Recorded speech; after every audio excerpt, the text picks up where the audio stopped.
接下来，我们以换三无这篇文章来练习阅读理解。第一题，早起来到台湾的见面，用作回答毛料来带呢？首先，我们来看这4个选项哦。1. 青材料里片；2. 淘米茅草卡里片；3. 早起的人卡从事环保；4. 淡不黑卡从的舞动。第一个选项哦，到文章内底去用样错啊。第二个选项呢，你咪拢样懵。淘米茅草卡里片，你个茅草应该唔算米啊。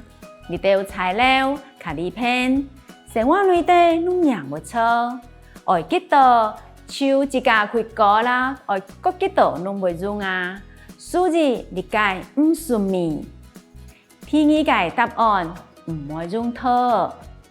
第三个呢，早起的人卡从事环保。应该讲，你3种活动拢真从事环保，所以答毛料，唔会认为从事环保。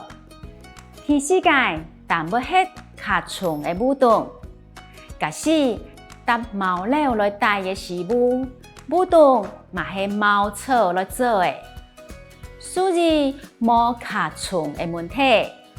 因为假使也望用碗来做舞动，所以舞动是较强的茅草做的，所以你题答案爱讨日长错哦。第2题，文章内底讲错袂过你着米圈保护你剪壁，下叫你圈唔咩咧？先来讲你剪壁，是会用黏泥来做的。所以也要过你的米圈来保护你剪壁，所以咧，会用到样懵。第1个牛屎，第2个黏泥，第3个糯米，第4个粗糠。当文章的头尾一段就讲错，袂叫牛屎、糯米、粗糠。你3个米圈来保护你剪壁。所以你题答案真简单哦，应该是爱讨你黏你。